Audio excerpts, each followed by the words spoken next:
Chapter 35. 30 seconds can be very long sometimes. Long enough to work a miracle or a revolution. In 30 seconds, life changed wholly for Barney and Valency Snaith. They had gone around the lake one June evening in their disappearing propeller, fished for an hour in a little creek, left their boat there, and walked up through the woods to Port Lawrence 2 miles away. Valency prowled a bit in the shops and got herself a new pair of sensible shoes. Her old pair had suddenly and completely given out, and this evening she had been compelled to put on the little fancy pair of patent leather with rather high, slender heels, which she had bought in a fit of folly one day in the winter because of their beauty and because she wanted to make one foolish, extravagant purchase in her life. She sometimes put them on of an evening in the Blue Castle, but this was the first time she had worn them outside. She had not found it any too easy walking up through the woods in them, and Barney guyed her unmercifully about them. But in spite of the inconvenience, Valency secretly rather liked the look of her trim ankles and high instep above those pretty, foolish shoes, and did not change them in the shop as she might have done. The sun was hanging low above the pines when they left Port Lawrence. To the north of it, the woods closed around the town quite suddenly. Valency always had a sense of stepping from one world to another, from reality to fairyland, when she went out of Port Lawrence, and in a twinkling found it shut off behind her by the armies of the pines. 1.5 miles from Port Lawrence, there was a small railroad station with a little station house, which at this hour of the day was deserted, since no local train was due.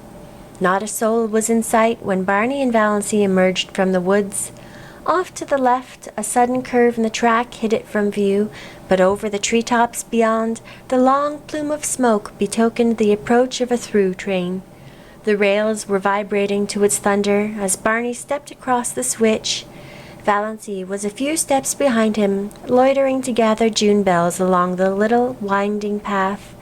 But there was plenty of time to get across before the train came.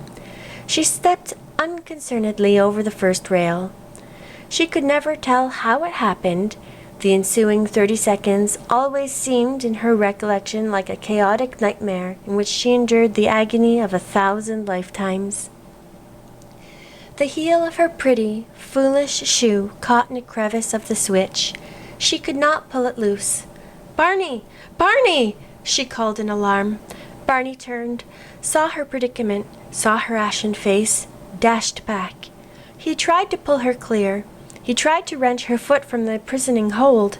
In vain. In a moment, the train would sweep around the curve, would be on them. "Go! Go quick! You'll be killed! Barney!" shrieked Valency, trying to push him away.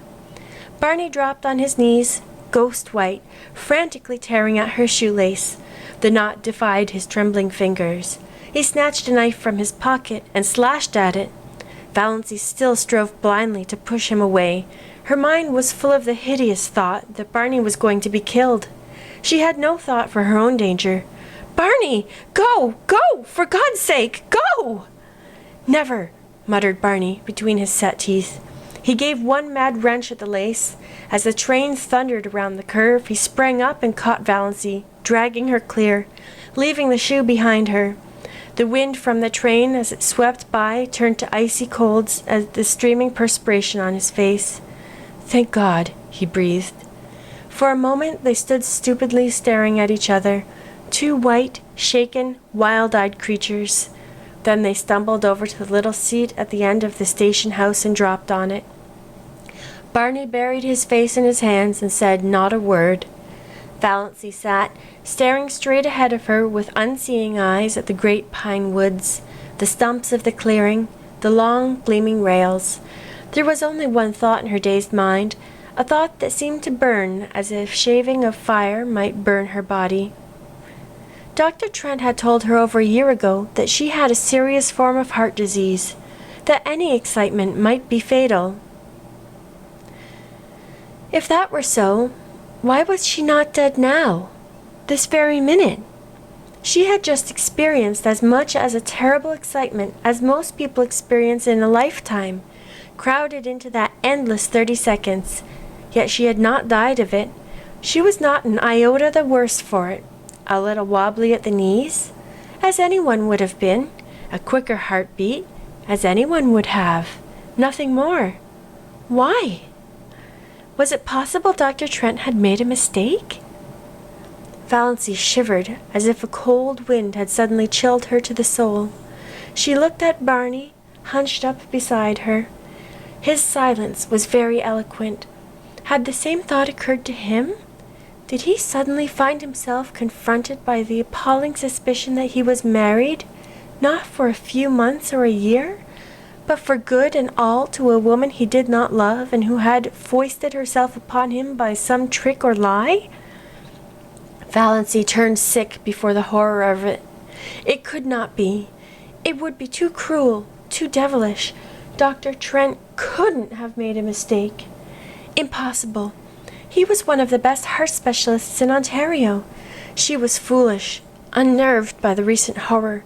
She remembered some of the hideous spasms of pain she had had. There must be something serious the matter with her to account for them. But she had not had any for nearly 3 months. Why? Presently Barney bestirred himself. He stood up, without looking at Valancy, and said casually, "I suppose we'd better be hiking back. Sun's getting low. Are you good for the rest of the road?" "I think so," said Valancy miserably. Barney went across the clearing and picked up the parcel he had dropped, the parcel containing her new shoes.